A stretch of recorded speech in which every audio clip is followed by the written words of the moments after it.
Ever since I was a little kid, you know, I always loved the military. I loved the Army, and I think I always knew that I wanted to, you know, join. I just said, you know, I wanted to go and experience it, you know, and, you know, just to serve my country.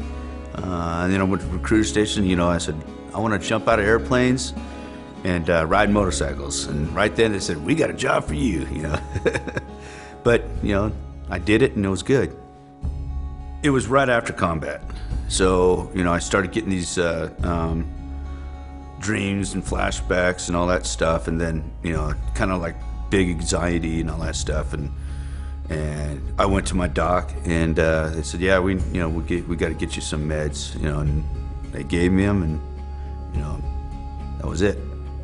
You first start taking it, you feel great, whoa, and then it just like, it's like, you get immune to it, and then, oh, let's take a higher dose. Let's take a higher dose. In my experience, I didn't see anything helping at all. I felt like it was making everything worse. I gained like, how many, like 40 pounds taking the meds. We looked it up, and that one med, I don't remember what it was called, but it said it acted like you had like 1,500 calories every pill you took, and I had to take it 3 times a day.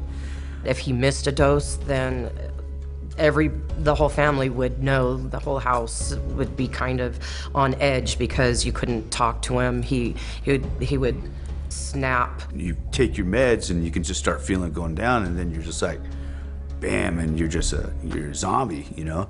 It almost seemed like he just didn't care about life anymore. He wasn't himself. My body was breaking down, and my wife, she's all into herbs, and she's saying, this isn't right. And then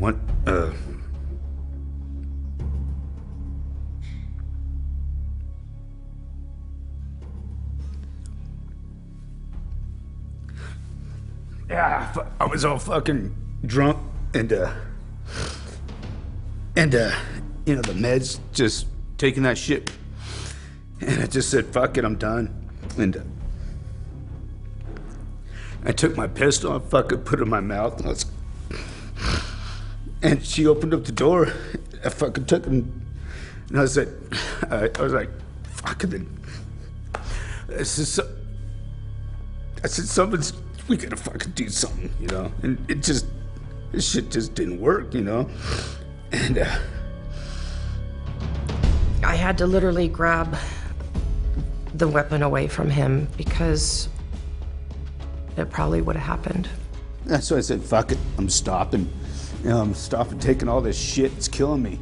You know, it's gonna kill me, it's gonna kill my wife, you know?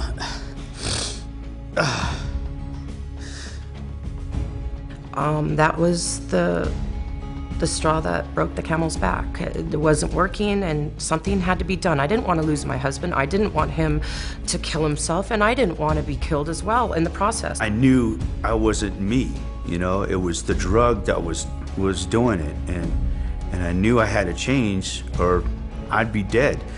And that's why I changed it.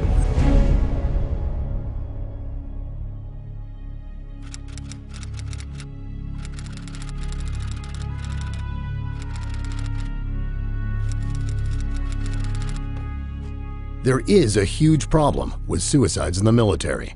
Since 2002, the rate in the U.S. ranks has almost doubled. The suicide rate has really been going out the roof here lately with our military members, both while they're still in and once they return back to the States. I would move from base to base to base, and I'd be on different missions at different times. And one minute I'm on a base and I'm having lunch, and I'm being asked, hey, did you hear about those 3 guys, those 3 soldiers who committed suicide? It was a black eye on Fort Bliss. Soldiers were dying left and right. Preventable deaths, we're talking suicides, we're talking about these soldiers getting in their cars going, or motorcycles going 150 miles an hour and, you know, hitting a median, family violence. It really spiraled out of control. With all this happening, psychiatrists continue to hand out psychiatric drugs in volume, drugs well known to increase violence and suicidal thinking. My psychiatrist at the time had issued me recommended gabapentin. And I took one, and I think within 30 minutes, I had thoughts of suicide. They started me on a really low dose to build it in my system, but even the low dose, I was still feeling side effects of suicide, depression, anxiety. I did notice that there was a lot of times that I thought, that it would just be better to be dead than to keep living like that. And I look back on it now, and I do realize that it was the meds. Yes, there can be reasons for suicide in today's military that don't involve psychiatric drugs. But it would be stupid to ignore the drug's influence. Just ask the troops with boots on the ground. I was military police, actively working as a police officer on the military installation.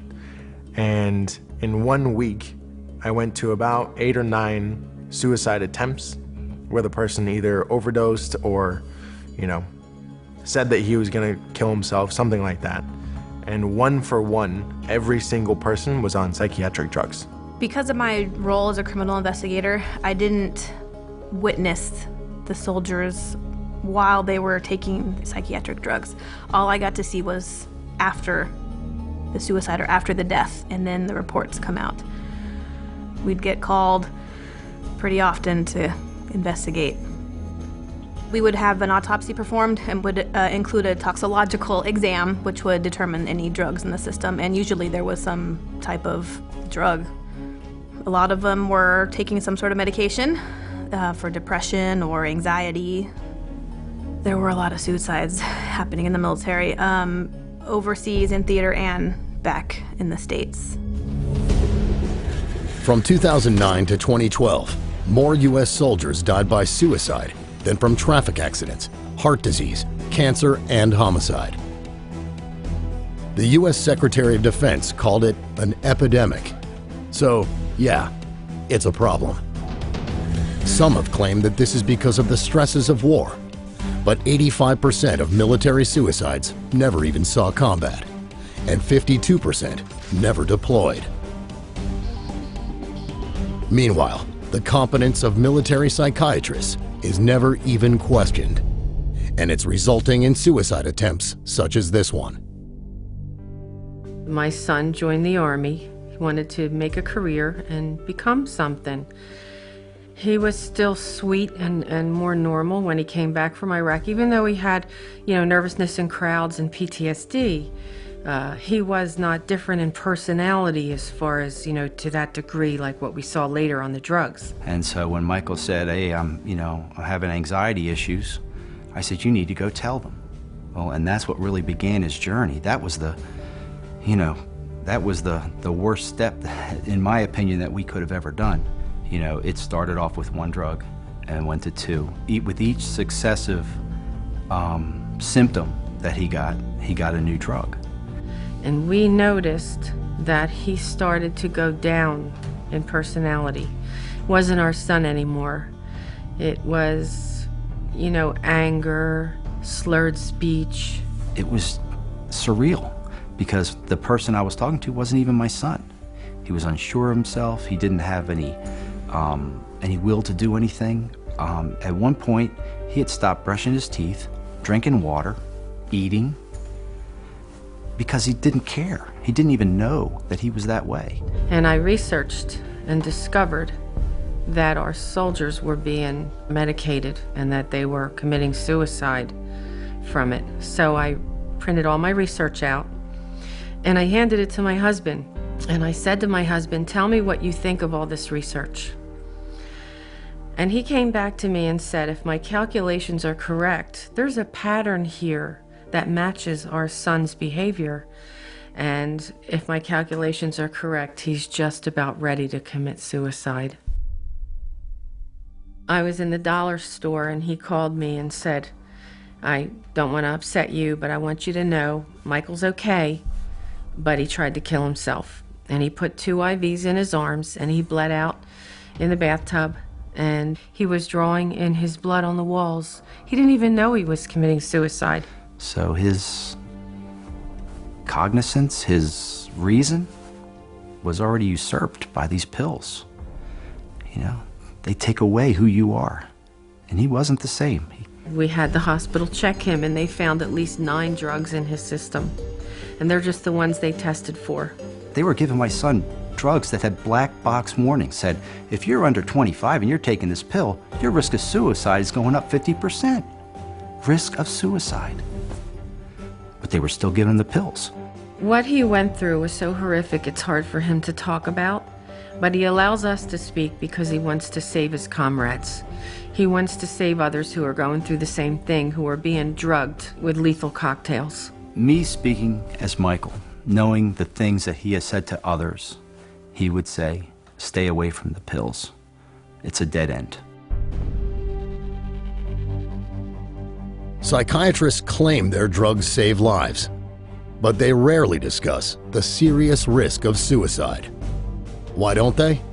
Because those black box warnings for 18 to 24-year-olds, that's the age range of nearly half of all deployed American soldiers. And yet, the use of psychiatric drugs in the U.S. military has soared 76% since 2001. That includes antidepressants that psychiatrists hand out to soldiers to prevent suicide. There's no evidence that drugging stops suicide. The reason I'm saying this is because it is alleged that if somebody is suicidal, you should medicate them. Except there's no evidence that medicating somebody who's suicidal is going to prevent suicide. There's substantial evidence that many drugs actually promote suicide. And last year, within the DoD, there were 349 suicides among military personnel. That's almost one a day, literally one a day. That's more suicides than were killed in combat. And the military is very concerned. In fact, in 2009, Fort Campbell, Kentucky was actually closed down by the base commander for a time because they were having just an inordinate number of suicides. Suicides on Fort Campbell have to stop now. The last I heard, the VA was getting close to 450 calls a day to their suicide hotline, which they set up years ago to handle the amount of veterans that have suicidal thoughts on a daily basis. 450 calls a day. It's a problem that has echoed through the halls of government. One of the biggest concerns I have about the military is the inordinate number of suicides that have taken place among active duty and those who've left the military. 3 years ago, I got Congress to hold hearings to examine the relationship between suicide and increased use of medications, and there was a direct parallel. The amount of suicides were increasing proportionate to the amount of medications being introduced. So, do antidepressants cause suicide? Of course they do. So, don't blame the soldiers. Don't blame the military as a whole. Blame the corruption of the military by the psychiatric industry that is peddling false, dangerous medicine, that is peddling a kind of modern-day quackery, calling it treatment, but delivering suicide. And as bad as it is in active duty, veterans have it far worse. They're killing themselves at a rate of 22 a day, 1 every 65 minutes. But do psychiatrists ever consider stopping the drugging? No. Instead, it's an all-out assault.